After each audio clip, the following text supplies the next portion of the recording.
Don't lose hope, humans are good. Derek Simmons was enjoying a beautiful day at the beach with his family when he noticed something odd.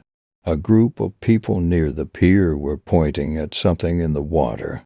He and his wife thought it was just another shark, but they walked toward the commotion anyway. As it turned out, it wasn't a shark.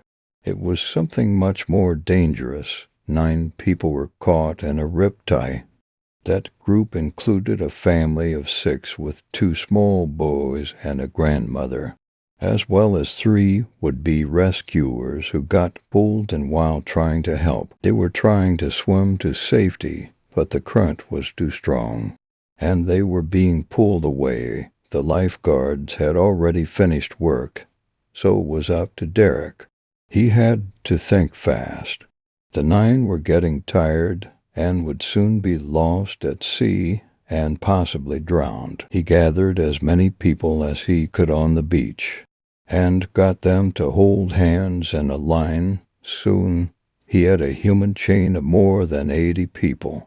It reached about 100 yards from the beach into the ocean. Derek and his wife, Jessica, went out beyond the chain on their body boards and began towing the exhausted swimmers to people in the chain.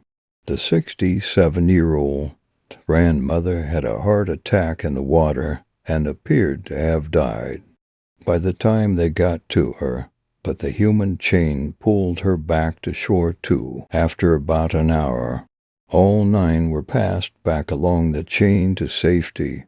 Even the grandmother survived, saying that she had a vision of her late husband, and it wasn't her time yet. Complete strangers were on the beach hugging and high-fiving. It was a beautiful end to a stressful day at the beach. Some famous philosophers have said that humans are selfish by nature. They believed that even when a person does something that appears to be selfless, there is always an ulterior motive.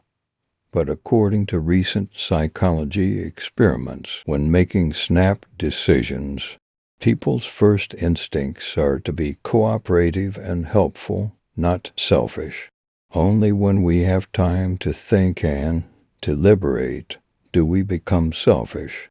Derek Simmons and the 80 rescuers he gathered certainly had little time to think when they put their lives at risk to save the lives of strangers.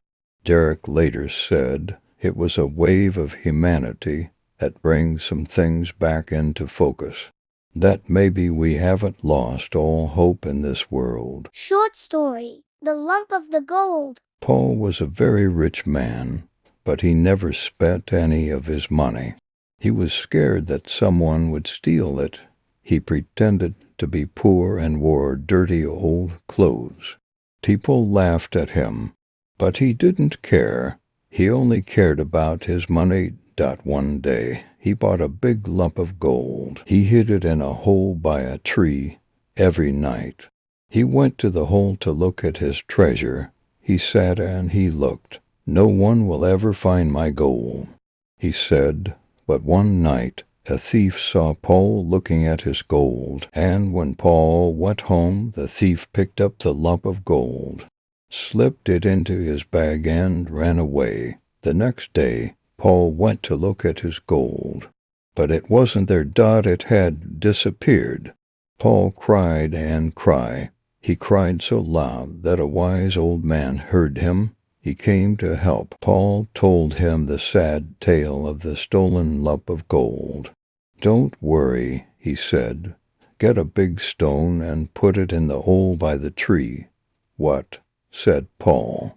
"Why, what did you do with your lump of gold?" "I sat and looked at it every day," said Paul. "Exactly," said the wise old man. "You can do exactly the same with a stone." Paul listened, thought for a moment, and then said, "Yes, you're right. I've been very silly. I don't need a lump of gold to be happy."